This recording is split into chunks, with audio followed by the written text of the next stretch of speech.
L'app la plus bête du monde fait 50K par mois.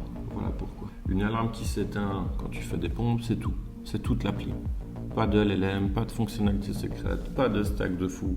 Des pompes qui éteignent ton réveil, tout simplement. Et elle fait 50 000 $ par mois. Alors on va décortiquer cette histoire parce que la vraie leçon, c'est pas du tout celle que tu crois. L'application s'appelle Early, sortie fin 2025, 200 000 téléchargements, 50 000 € de revenus mensuels au 4e mois, un mec seul, comptable de formation, pas un ancien de Google. Et chaque fois qu'une app comme ça sort, tout le monde se dit la même chose. J'aurais pu faire la même chose. Et tu sais quoi, c'est vrai. Tu aurais pu, moi aussi, c'est justement ça le sujet. Parce que la partie que personne ne copie, c'est comment elle est arrivée dans la poche de 200 000 personnes. L'app, en une phrase, ton réveil sonne et pour l'éteindre, tu fais des pompes devant ta caméra frontale. L'application les compte, tant que tu n'as pas fini ta série, ça sonne. Un test gratuit, puis 30 $ par an ou 10 € par mois, enfin 10 $. Voilà, tu as fait le tour du produit, assez simple, comme tu viens de l'entendre. Première réaction normale, c'est pourquoi personne ne l'a fait avant. Tout simplement parce que c'était impossible. Avant iOS 26, Apple ne laissait aucune application tierce créer une vraie alarme système. Toutes les apps réveil du store étaient des bricolages à base de notifications qui plantent si ton téléphone est en silencieux. Et un réveil pas fiable, c'est pas un réveil.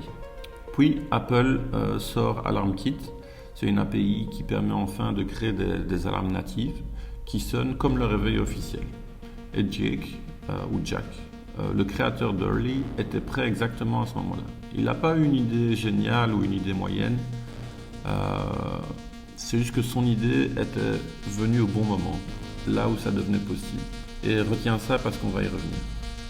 Deuxième truc qui casse le mythe, c'est la vitesse. Jake ship son premier MVP en 19 jours.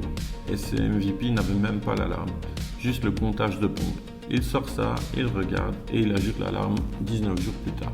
2 cycles, produit complet en ligne, pendant que le solo builder standard passe 6 mois sur un onboarding parfait pour 0 utilisateur. Lui, il sort un truc minimal, moche au possible, mais il le publie. Et soyons honnêtes 2 secondes, le build, la création en 2026, c'est plus le sujet. La détection de pompe, c'est le framework Vision d'Apple, documenté. AlarmKit, c'est une doc d'API à lire, avec Claude à côté. Un dev correct refait la cœur de cette app en quelques jours, voire quelques heures. Et pourtant, le code de cette app ne vaut pas grand-chose en soi. Et pourtant, elle fait 50 000 par mois.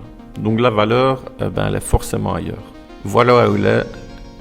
Jake n'a pas un mode technique. Il a une machine de distribution. Son playbook, c'est des DM en masse à des créateurs TikTok et Instagram. Mais pas n'importe lesquels, hein. Des créateurs day in the life. Donc ceux qui filment leur routine du matin. Pourquoi eux ?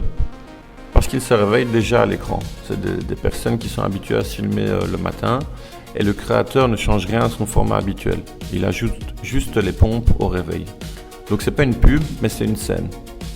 Et les deals, c'est 2 à 4 vidéos par mois, par créateur, payés 2 à 3 $ du CPM, donc du coup par 1000 vues. Si la vidéo flop, il paye presque rien. Et si elle explose, il paye plus, mais il encaisse beaucoup plus derrière. Donc le risque est plafonné, c'est un retour mesurable en 24 heures. Et c'est une loi de puissance, c'est que la plupart des vidéos font des vues correctes. Et de temps en temps, une part sur des 2 ou 5 millions de vues. Et c'est cela qui paie tout le reste en fait. Le dernier détail, c'est sûrement le plus malin, c'est que le placement ne ressemble jamais à une pub. Le réveil sonne, le mec grogne, les pompes, le check vert. Pas de code promo, pas de discours sponsorisé. Dans les commentaires, les gens demandent « c'est quoi cette app ?» et le créateur répond en épinglé. La curiosité fait la vente et pendant ce temps sur X, 3000 personnes construisent des wrappers GPT en se demandant pourquoi personne ne les télécharge. Et ces relations avec 50 créateurs, ces données sur ce qui convertit, ça personne ne l'aurait fait en journée. C'est vraiment le détail que tout le monde oublie et c'est ce qui fait la différence. Donc des pompes pour éteindre un réveil, c'est visuellement absurde. Ça se filme tout seul, ça se comprend en 2 secondes, sans le son. Le produit est en fait son propre contenu. C'est pas un hasard si sa distribution passe par la vidéo. Le produit a été choisi pour ça. Donc ce que tu peux réutiliser dès maintenant, premièrement, c'est le build, est devenu la partie facile. La création du code, c'est plus un avantage ou un différenciateur pour personne en fait. Le second point, c'est que vu que tout le monde peut construire et développer des apps ou des sites, la seule vraie question avant de coder, c'est comment les gens vont la découvrir. Comment les gens vont découvrir ce que tu as construit. Et Jake avait sa réponse avant même d'avoir son application. La distribution d'abord, le produit ensuite.